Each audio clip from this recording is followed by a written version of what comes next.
complètement déshydraté, sous le regard impuissant et l'appel à l'aide de d'autres de ses compagnons qui, comme elle, ont tenté l'aventure pour rallier les côtes européennes. Ça fait 4 jours que nous sommes coincés au désert à cause d'elle.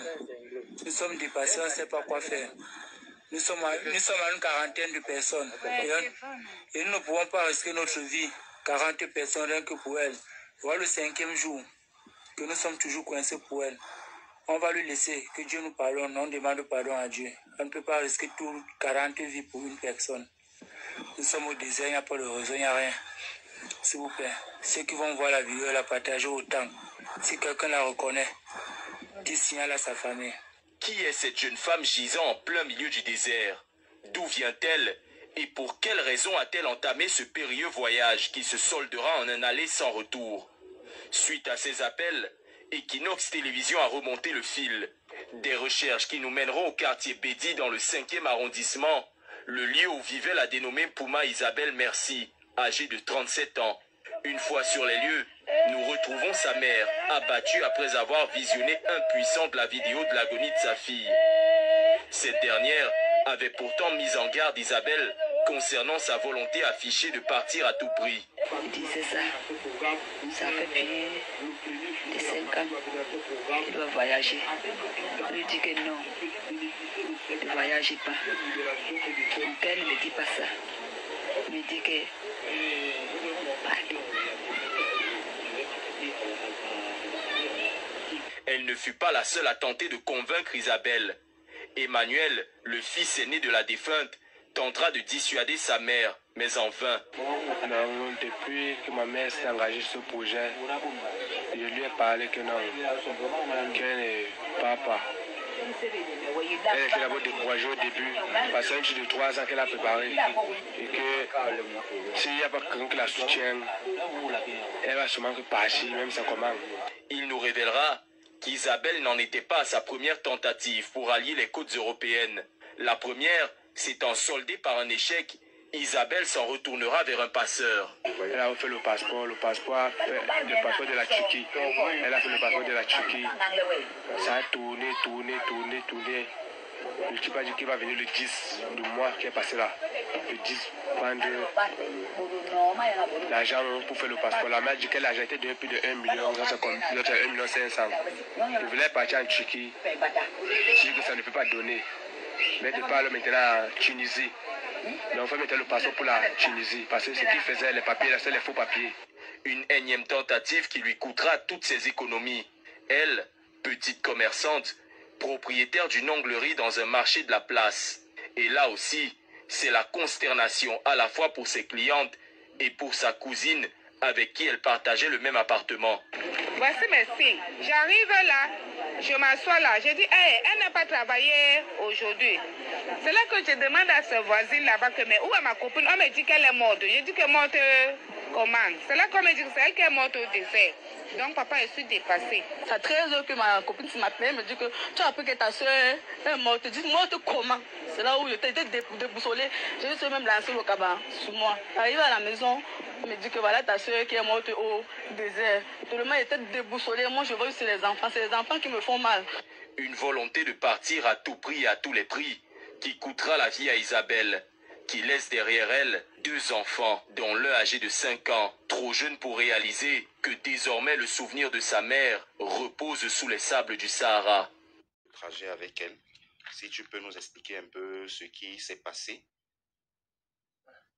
Nous sommes quittés tous ensemble, je suis parti à Douala. Nous sommes arrivés à Yaoundé, on a continué pour Garoua. Garoua, on a traversé tout le Nigeria sans aucun problème. Après le Nigeria, on s'est arrêté au Niger. On a fait 3 jours sans aucun problème. De là jusqu'au désert, on a fait 3 jours dans le désert. Il n'y avait aucun problème à elle. Le 4e jour, comme nous étions dans le... Ah bon, au fait de traverser un peu. En cours de route, elle nous a fait comprendre à certains d'entre nous que je vais vous faire voir au désert. Bon, on a simplifié parce que tout ça c'était les petits mots, il n'y avait rien. Et le 4e jour qu'elle est au désert, elle s'est levée, elle a commencé à dire que non, je ne veux pas. On essaie de le calmer, Comme c'est une sœur qui parlait mon patois, j'essaie de lui causer en patois. Elle me dit que non, non, non, je ne veux pas. Ce qu'il me disait là-bas, je ne comprends pas. Je ne veux pas le genre de comportement là. Elle se lève les yeux brillants. Ça brille plus que la torche. C'est là où on essaie de le calmer, on essaie de le calmer. Elle entre dans les crises. On met la queue dans la bouche. On met les doigts. Elle veut manger les dents. On essaie de faire de notre mieux. Elle entre au coma. Le soir, la voiture vient nous chercher. À son état, la voiture avec un de la voiture avait refusé de nous porter parce qu'elle était à un état que l'on ne pouvait pas. Un état très critique, déjà au coma. Le lendemain, aux alentours de 15h, quand la voiture vient nous chercher, avant que la voiture ne vienne nous chercher, 10 minutes avant, on s'est assis devant elle. On lui a dit que si tu veux partir, tu te lèves, on part. Mais si tu ne veux pas partir, libère-nous, on continue le voyage. Ça n'a pas fait 5 minutes, elle a rendu l'âme et les voitures ont garé à l'instant. Oui, mais il y a certains détails, les brochures et tout et tout. Oui, elle avait de ces brochures dans son sac.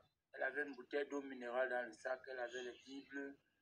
Mais en cours, déjà en 4 jours au désert, elle a une bouteille d'eau minérale. Elle n'a pas bu. Elle a préféré aller uriner pour boire ses urines. Bon, on a vu ça bizarre. On a vu ça un genre. Il y a dans de ces bouquins, dans sa Bible, c'était écrit somme de conflit, c'est somme pour faire quoi, les sommes pour avoir l'argent, la prière pour avoir l'argent, la prière pour déclarer certains problèmes, la prière pour engager et débuter certains problèmes, la prière pour... Donc, c'était écrit avec les sommes, donc les petites choses. Ok, on va essayer de voir avec quelqu'un d'autre pour essayer de renchérir vos dires. Ok? Ouais. Nous avons cheminé avec notre soeur sans difficulté, c'est à ce qu'on arrive en plein désert, puisqu'on a souffert de soif. Et, on se déshydratait. Puis on a trouvé un puits. Voilà d'où les difficultés commencent en réalité, puisqu'on trouve un puits où tout le monde se fait à boire. Et là, il se fâche au niveau du puits. On nous fait comprendre que, puisque personne ne veut l'aider, il va nous manquer sa vraie force devant.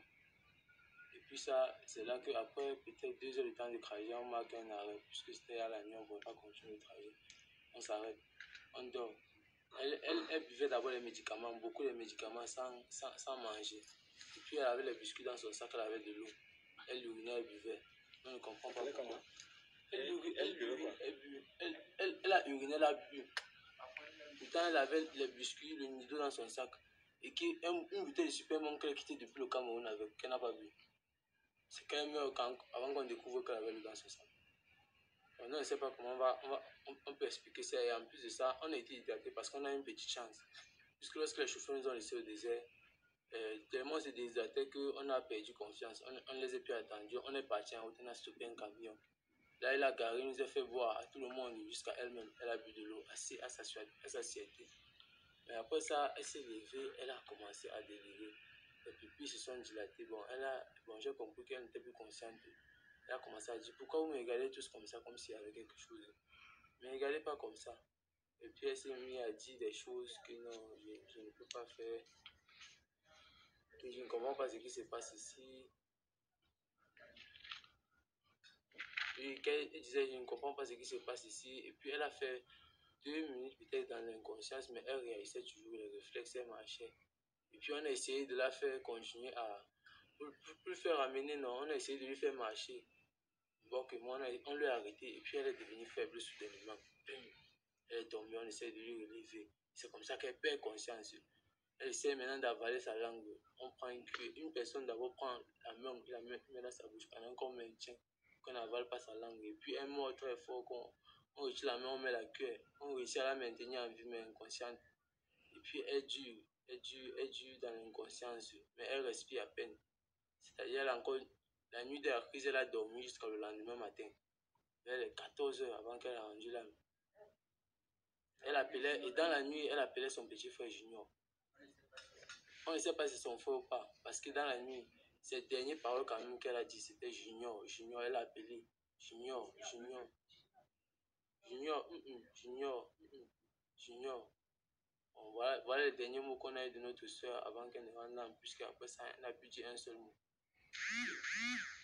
C'est dans tout ce que moi j'ai à relater, c'est ce que j'ai vu. Oui, et au moment de sa mort, là, quand il est décédé, les chauffeurs sont arrivés. Oui. Et qu'est-ce qui s'est passé? Bon, voici ce qui se passe justement. Avant qu'elle ne rende la main, puisqu'on s'était scindé en deux, puisque le soleil faisait qu'on ne pouvait plus supporter le soleil, il y avait 6 personnes qui ont pris la garde devant elle. Maintenant, ces 6 personnes alors lui ont dit que ma soeur, si toi-même tu vois tous les efforts qu'on a compris. Deux filles se sont mises devant elle, 2 filles du groupe se sont mises devant elle, lui supplier que ma soeur, tu vois tous les efforts qu'on a fait pour toi. Maman, pardon, si tu veux qu'on continue le voir, élève-toi et on continue le voir. Si tu veux nous laisser, maman, s'il te plaît, laisse-nous, sinon nous tous nous allons mourir ici. Et puis ça n'a pas fait 2 minutes, les véhicules ont garé et elle a rendu l'âme sur le coup.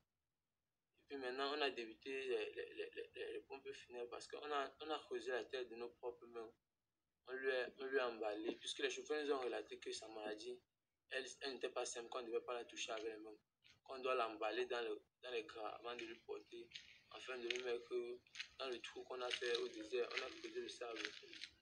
Les Arabes, justement, puisque quand on parle, c'est le désert, ce sont les Arabes. Et on lui a mis dans le sable, ils ont exigé qu'on mette toutes ces choses avec elle, en dehors de son téléphone et son espèce qu'elle avait sur elle. Parce que c'est grâce à ça qu'on avait réussi à contacter sa famille. Oui, parce que c'est grâce à ça qu'on avait réussi à contacter sa famille. Et nous-mêmes aussi, nous sommes beaucoup en pleurs parce que c'est pas facile de cheminer avec quelqu'un jusqu'à ce niveau de ce parcours et la perdre en coup de route et faire comme si de rien n'était, continuer ce chemin. Nous sommes tous marqués par sa mort. Nous sommes tous en pleurs. Nous, on souhaite toutes nos condoléances à sa famille et qu'elle garde beaucoup de courage, qu'elle garde la tête haute. Ce n'était pas vraiment facile. Elle s'est battue de son mieux, mais elle a rendu là. Ok. Mais entre-temps, de ces effets, vous m'avez remis une somme de 30 000 francs. Justement, c'est tout ce qu'elle Une somme de 30 000 francs, son téléphone, sa carte d'identité. C'est ce qu'on m'a remis d'elle. Justement, c'est tout ce qu'on vous a remis d'elle. Et le reste, c'était juste ses affaires, ses chaussures. On lui a enterré avec. Ok. On aura besoin d'une fille qui pourra confirmer également, surtout celle qui était avec elle au dernier instant là. Ok, ma soeur, vous avez vécu les faits. Si vous pouvez nous dire en quelques mots ce que vous avez vécu avec Isabelle. Bon, comme mes frères, parce que ce sont mes frères avec qui j'ai vécu, comme ils l'ont dit, c'est ce qui s'est passé. Mais à la fin, comme il y avait tellement de soleil, certains sont allés s'abriter, ils sont restés 4 garçons et 2 filles. On a essayé de parler à Isabelle. C'est de lui faire comprendre qu'on a tout fait pour elle parce que à la veille, quand elle a fait les selles sur elle, on a lavé, nous les femmes du groupe. On a débrouillé, on a lavé. Parce que le chauffeur voulait qu'on aille avec elle. Il a dit qu'avec les selles, on essaye de la nettoyer. Et c'est ce qu'on a fait. Quand on finit de la nettoyer, elle commence à se tordre comme le serpent. Elle commence à baver. Bon, là, nous, on s'est dit que c'était la fin. On a commencé à prier, à chanter, à prier. Mais elle n'a pas rendu là. Elle a continué à respirer à peine. Il a dit qu'il ne pouvait pas continuer avec nous, qu'il va revenir le lendemain. C'est où on la déplace, on va où on était. On la laisse là-bas. Dans la nuit, elle commence à appeler son frère. Junior. Elle dit non. Junior, non. Je ne sais pas qui est Junior. Mais elle m'avait parlé de son frère qu'elle aimait beaucoup. À qui elle a laissé son enfant. Donc je ne sais pas si c'est lui. Donc c'est un peu ça qui s'est passé. Et à la fin, quand je dis à la fin, c'est la fin de ces jours, quoi, les derniers instants avec lequel nous sommes restés, et ma soeur, Merveille. On a essayé de lui parler, on a dit qu'on a tout fait pour toi. que s'il te plaît, laisse-nous. C'est toi qui nous calmes, tu es venu nous libérer. Parce que nous, on veut continuer. On a fait tout ce qu'on pouvait pour toi. Bon, ce qui est sûr, elle comprenait parce qu'elle n'était pas encore partie. Et elle avait les yeux légèrement ouverts, mais ça ne bougeait pas. Oui. On essaie de parler. Dès que la voiture a garé, c'est moi qui regarde sa poitrine. Je constate que ça ne bat plus. C'est où je dis au gars que sa poitrine ne bat plus. Après, ça reprend. Ça fait un battement fort et puis ça s'arrête. C'est comme ça qu'elle est partie. Après, les femmes sont entrées dans la voiture, on a laissé les hommes faire le travail. Moi, je n'étais pas là. Oui. Et une chose, son corps a commencé la peau a commencé à quitter et le ventre a gonflé.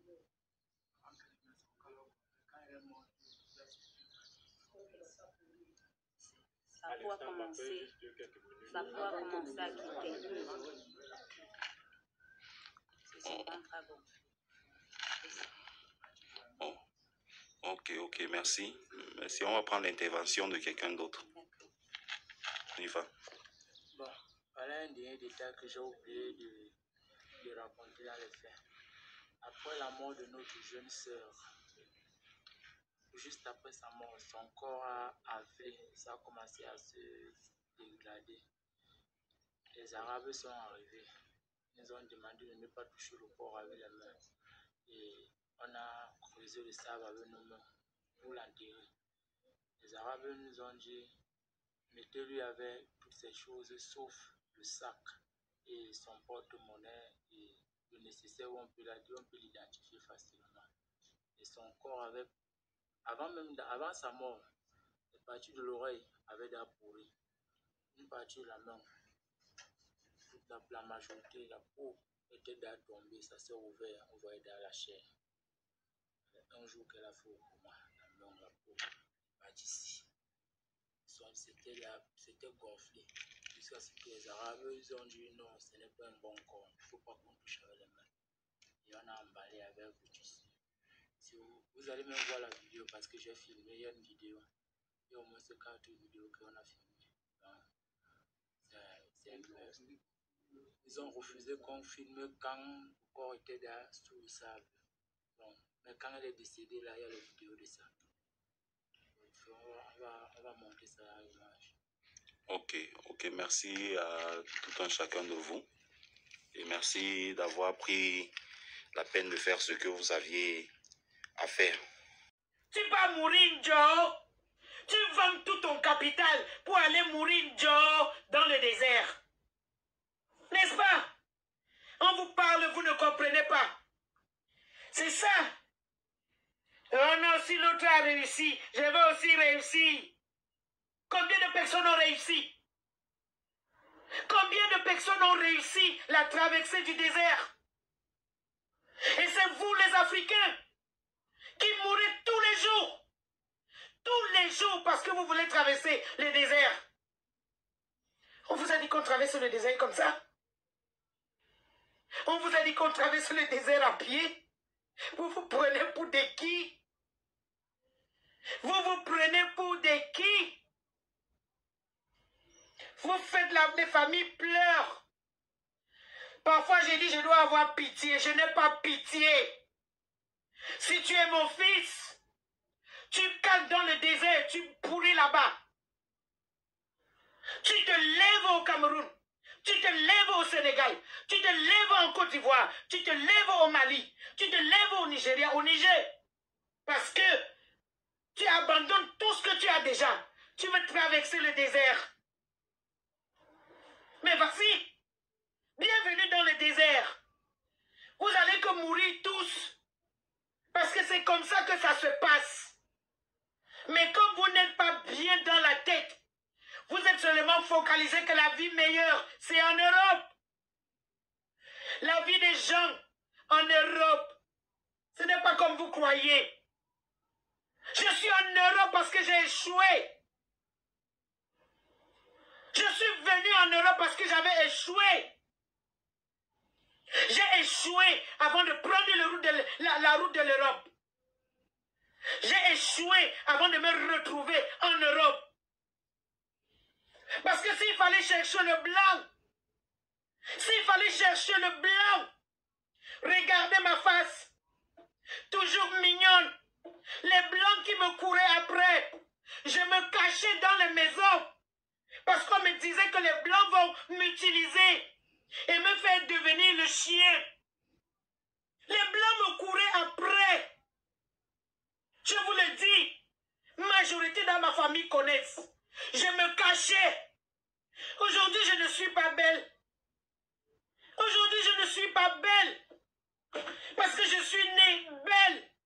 Je suis née mignonne. Les blancs couraient tous les jours. Payaient des gens pour m'avoir. Je ne faisais que fuir. Parce qu'on m'avait mis dans la tête que le blanc va me faire devenir un chien. Le blanc va me faire devenir ceci. Je suis en Europe parce que j'ai échoué en Afrique. Vous comprenez?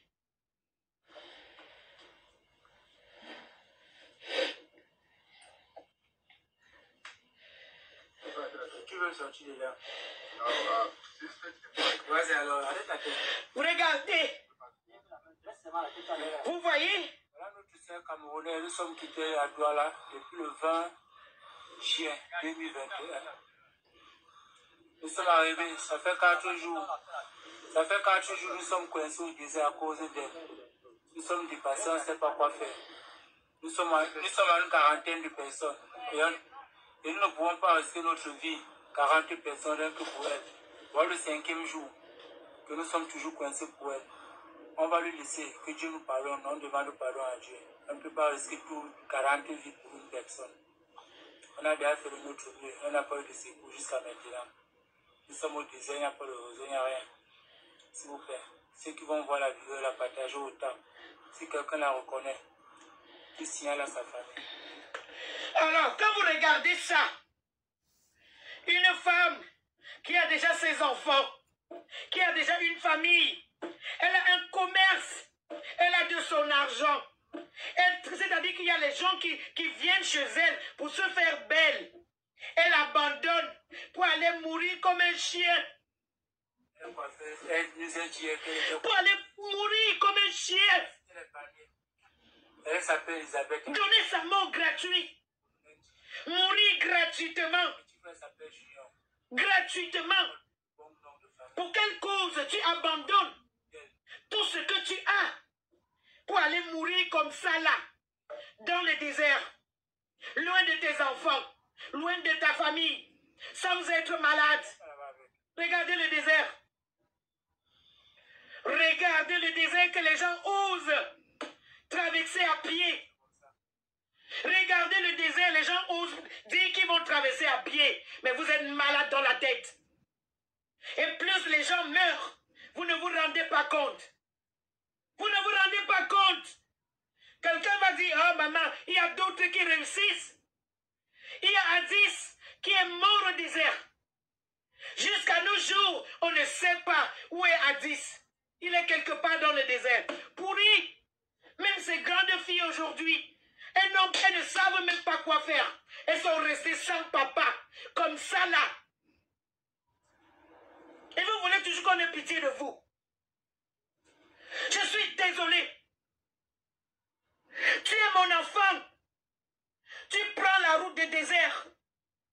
Ça n'engage que toi. Ça n'engage que toi. Tu prends 3 millions de francs CFA. Tu mets sur la route du désert. Oui.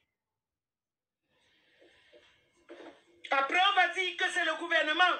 Quel gouvernement? Quel gouvernement? Le gouvernement te dit que tu as ton capital, tu laisses tout ton capital. Tu prends tout ton capital.